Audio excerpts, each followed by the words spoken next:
It's sad though, after the second game, the creator left and they still continued the franchise, which in turn killed it with an awful iPhone game and releasing the remake of the first game on the same day as Smash. And they barely stocked any stores with the game. This game was rare for a few weeks because of this dumb release plan. I'm also sure because of the failed release, we will never get the remake of the superior sequel, but that's just me ranting. Let's get back to the game. Well, I did it again. I said this would never happen, and here we are. It happened. A full remake of the second game is finally here. You know, I find it funny that I originally had a joke in my first Pikmin clone review on how Pikmin 4 was going to happen this year, and then I was going to put a laugh track to make fun of how it would never come out, and then that happened. Then I made the joke saying how this was never going to happen, and then boom, this happened. Somehow, the same issue though with the scarcity of the remake is also happening again. In my whole city of San Antonio, only 3 GameStops had it, and they each had 1 copy, and it was a Switch version, and only one Best Buy had a PS5 copy, and that copy was the only one they had in the whole city. And the guy had to go dig around in the back to find it. I'll give Namco credit, at least they didn't release the game alongside a popular fighting game series, you know, like they did with the first game in Smash. I mean, come on. They had to have learned their lesson from before and not think that that would have been a good idea, right? They never fucking learn! Even if it's hard to come by, the game isn't outrageous to buy by any means, but considering the game came out for $30 and I'm seeing it being sold between the $35 and $45 range, it's not going to be a good sign in the future. Honestly, I didn't even realize the game came out. They barely said anything about it. I literally found out because someone said the game came out on a random post and how they were excited that they were going to be able to play it. But now that it's here, I can finally talk about it and play it. I want to mention that one day I'm going to do a full series retrospective, so think of this as a little teaser for that whenever I do find time to do that. Now, right from the start, this remake has brought us new content with the newest edition of Royal Reverie, so I'll go into more detail on that near the end, but the fact this came with anything new is a nice plus in my book. Now, if there's one thing I can say that's noticeable right from the start is how beautiful this game looks. It's night and day just how good the upgraded visuals are. With the PC version of the game offering frame rate beyond 60 frames per second, the Switch version looks pretty good as well, even if it feels a little less shinier than the others, with the lighting seeming to not be as strong as the PS5 and PC versions.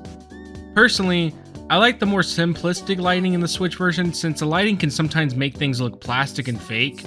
Luckily, you are given the option to turn off the glossy look and just play how the game would have looked on the original PS2, just in higher quality. So the best of both worlds here. But to say these worlds don't look way better and feel more lived in than ever before with the new lighting system would be lying. Watching a video doesn't really do it justice on how it feels to just roam around and see everything going by. With the game also having the newest edition of a photo mode, which I never thought I would want this, but man, I'm glad it's here. You can really capture all kinds of moments to cherish here, and you can take selfies, so that's kinda cool. Now, I believe it's time to cover the little opening story the game has. Somehow this game gets pretty deep later on as we learn about the king's past and his rough relationship with his father. Why the hell is this a story they picked for a game where you kidnap everything that moves to get all deep and meta? Is beyond me, but I'm kinda for it. It starts off with the announcer guy telling us about the Great Cosmos, a world of mystery that's terrifying but intriguing. This is when we're introduced to the king as he rules over the Great Cosmos, and then we get told how he got drunk and proceeded to destroy all the stars in the universe in the last game, and how he made his son the prince fix it by making Katamaris by rolling everything up in sight, from the smallest of paper clips to the biggest of buildings. I want to add how cute and creative the presentation is for this game. It really pops with all the colors and how it mixes together with the simplistic animation. It's just a lot of eye candy, honestly, I love it. The Katamaris would be rolled till they were big enough to be launched back into space and become one of the stars. This is how we learn how the game Katamari Damacy came to be, especially on how its popularity rose to levels that no one ever thought it could get to, as praises for the king from the people on Earth can be heard throughout space and time. The king not wanting to let his fame die, he decides it's time to give the people what they wanted by creating the game's sequel. We love Katamari Damacy. Once the intro ends, we're booted into the game as we see the king reminiscing on memories from the past with us, as he tells us we were lazy as the Earth needs more stars around it. Then he goes on a tangent asking what the people from Earth love about us. This is when he figures out that we really love his chin, and that's why the game rose to popularity. And I mean, he's not wrong, he has a very nice chin. We're then dropped down to the hub world area where we can walk around and interact with the townsfolk. It's quite adorable to see the prince just running around while making beatboxing sounds. It just really adds more charm to the game. Since there's only one guy, guess we'll talk to him, and this is when we get introduced to the game's tutorial. Katamari has a pretty unique game style with the whole rolling the ball mechanic. That the only closest game that came close to recreating the feeling of this was Donut Country, and even then they still play totally different. Now, to say this game has the smoothest controls would be lying, but I think the sort of clunky feel to the controls is intentional, as it really emulates the feeling of moving the ball around quite well, by using both control sticks as if they were your hands to move forward or backwards, and even sideways. You can have the prince move around the ball to get around easier, but I usually just use the move where you shoot to the other side instantly. If you move the control sticks back and forth really fast, you get this little fast roll that you can do. The prince will show signs of being tired if you spam this a lot, but I don't think there's a limit on how much you can use it. If you're creative with the controls, you can start to set up a roll and then flip to the other side to launch off. There's just a lot of things you can do like this that I love. You can even climb up walls by rolling into them, but I rarely ever use this since most of the time I do, I end up falling off and having items knocked off my Katamari. The main goal is to roll up the items to make your ball bigger. It's a little hard to notice the actual size changing with smaller items, but as you get to later levels, it becomes quite noticeable. Usually to indicate you've grown, the game will have this chime sound play as the screen blurs for a little bit, letting the camera move back. The camera moving back is supposed to help the player feel bigger as you get more items. The tutorial also shows us the biggest addition in my opinion that We Love Katamari brought, and it's the cousins you can pick up and play as. There's a total of 39 with 16 new ones in this game. I'm quite the sucker when it comes to games having different characters, as this could have easily just been cosmetic stuff for the prince. Even if your controls stay the same, it's quite nice, but speaking of cosmetic items, you can grab outfits and hats in the stages by rolling up the presents hidden around the stage. What's cool is some of the cosmetic items will even be different depending on what character you pick. While playing for a good while, I still have yet to find all the cousins and presents, plus picking up everything in the levels you can find to complete your item decks. So trust me, completionists, here's a fun grind for those who want to complete everything. I love after you find a bunch of cousins, you can do this whole dancing train with them following you, or you can be a dick and bump everyone around.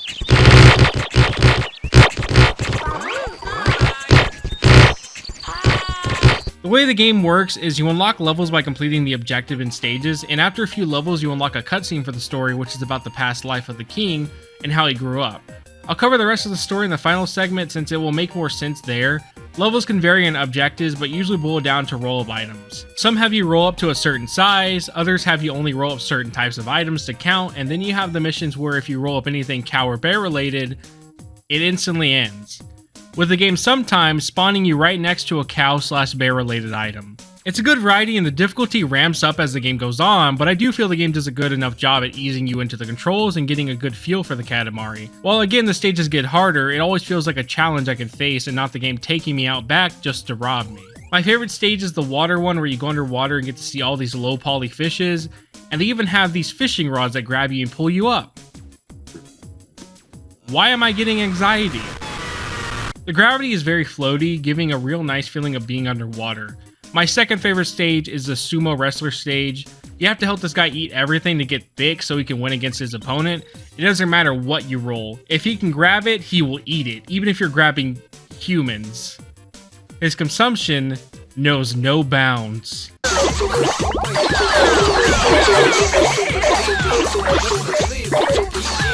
I also love that the sumo guy will say this every time you grab anything, and people online always just argue about what he's trying to say, and it seems like the internet has decided that he is saying Big Chungus.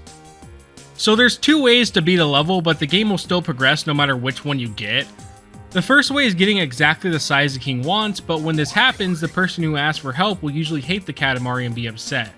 But if you decide to go above and beyond and get way over the asking size, the person will now adore the Katamari and show their gratitude when giving you the Katamari. There's no real bonus for getting a good Katamari besides bragging rights, but it's just up to you on which one you want to get.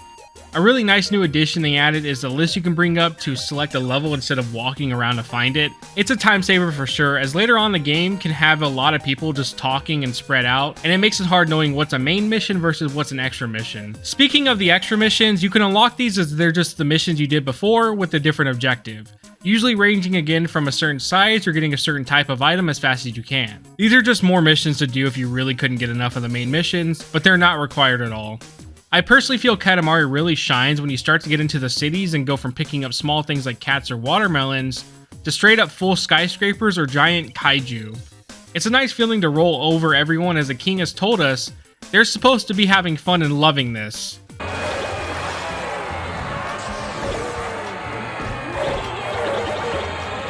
Well, I think it's time now to cover the final story and the newest addition with the king. The king's story has you seeing into his childhood, as him and his dad seem to have a rocky relationship. His dad's always pushing the king, even if the king felt what he was doing was good enough. His dad never stopped pushing, as it always could be better. To the point when he got a second place trophy, the king's dad threw it into a river. Well, the king ends up hitting his dad after it got too much to handle and then left. He got into a few tussles and things were just looking down till he met a beautiful lady who ends up being the mother of the prince. They fall madly in love over time, and then the king's dad finally accepts him, and there's this really touching scene I love every time that I see it. As the king finds out his dad did save that trophy through, and actually has kept everything the king has ever won throughout his entire life. He just wanted him to be the best he could be, even if it meant pushing him too hard. This is what the newest content revolves around, having us play through the king's life when he was only a small child, as he was the prince during this time, and his dad was giving him tasks to do to be better and to be the best king he could ever be. You even get exclusive items from this, so that's always unique, but man, can these get insanely challenging. I still have yet to beat the ghost mission by not getting caught by the ghosts that haunt the halls. It's just near impossible for me to do it. These are some of the most brutal Katamari missions I've ever seen, but it's always worth it to clear them and get more context with some of the moments from the story. But that's about it. Here are my final thoughts on the remake. On one hand, I love it to death as it feels very close to the game I played endlessly on the PS2. On the other hand, it has some issues with the sound effects either being very low quality or pitch shift randomly. The only explanation for why this may be happening is from this comment, but if this is correct or not, I can't confirm. The controls, as stated before, are not the best, but again, I still feel these are intentional, but it's still weird to tell someone, oh hey, you getting stuck on things and controlling the ball poorly is just how the game is meant to feel. This is probably what's going to make or break the game for you, is how much time do you want to invest into it to actually get good at the controls and be able to play the game properly. But for me, it's very worth it to actually put the time in to do it. But again, that comes down to you and how good your endurance levels are. With all that being said, I hope you enjoyed my quick review on the We Love Katamari remake, and I will now eat my words for saying this was never going to come out. But that being said, we're never getting another Star Fox game ever again. Never.